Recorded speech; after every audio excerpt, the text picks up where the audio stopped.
দেশ স্বাভাবিক প্রক্রিয়ার মধ্য দিয়ে চলছে না, এক শ্রেণীর লোক চাচ্ছে না দেশে নির্বাচন হোক, এমন মন্তব্য করেছেন বিএনপির স্থায়ী কমিটির সদস্য মির্জা আব্বাস।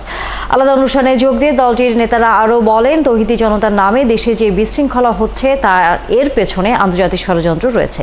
শফিকুল হকের রিপোর্ট। গেল এক সপ্তাহেরও বেশি সময় ধরে ঢাকা মেডিকেল কলেজ হাসপাতালে চিকিৎসাধীন গণ অধিকার পরিষদের সভাপতি নুরুল হক নূর শনিবার দুপুরে তার শারীরিক অবস্থার খোঁজ দিতে আসেন বিএনপির স্থায়ী কমিটির সদস্য মির্জা আব্বাস। পরে গণমাধ্যমে দেওয়া বক্তব্যে নূরের উন্নত চিকিৎসার দাবি জানান তিনি। সরকারের ভালো যেটাই করুক তাড়াতাড়ি করা উচিত, দিন যাবে ক্ষতি হবে। ওই যে পরিমাণ অ্যান্টিবায়োটিক পাচ্ছে এখন, এই অ্যান্টিবায়োটিক তার শরীরে বেশি দিন দিতে পারবে না। এই হামলাগুলো সরকারকে এখন দেখা দরকার করতে হচ্ছে। যদি না হয় আমরা বুঝবো যে সরকার বোধহয় ধরে রাখতে পারছে না, তাদের কমান্ড ধরে রাখতে পারছে না।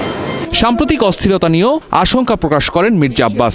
মাজার ভাঙা কিংবা টার্গেট করে নেতাদের উপর হামলা নিয়ন্ত্রণে সরকারের সক্ষমতা নিয়ে প্রশ্ন তোলেন তিনি। নির্বাচন বানচালে এসব হচ্ছে বলেও অভিযোগ তার। বিভিন্ন ভাঙচুর হয়েছে, মাজার ভাঙা, মাজার এগুলো সব ভাঙাচুর করা হয়েছে। এগুলো আসলে বিচ্ছিন্ন কিছু না। নির্বাচনটা সামনে রেখে এই ধরনের আরও অনেক কিছু সামনে আপনার দেখতে পাবেন। একটা শ্রেণীর লোক চাচ্ছে যাতে নির্বাচন না হয়।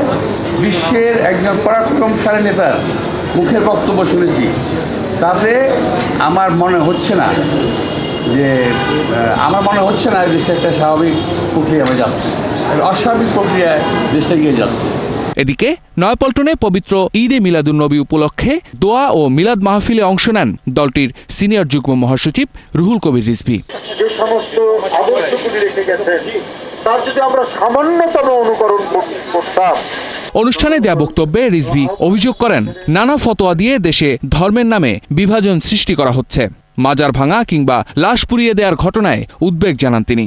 বাংলাদেশের যে বিভিন্ন ধর্মীয় সম্প্রদায় পাশাপাশি শান্তিপূর্ণভাবে বাস করে, এই দেশের পূজা মণ্ডপ পাহারা দেয় আলেম ওলামারা, সেই দেশে মাজার ভাঙা, মাজারে সেইখানে লাশ পুড়িয়ে দেওয়ার মতো ঘটনা যেটা গোয়ালন্দে ঘটেছে, এটার আমি বাংলাদেশ জাতীয়তাবাদী দলের পক্ষ থেকে তীব্র নিন্দা জানাচ্ছি এবং প্রতিবাদ জানাচ্ছি।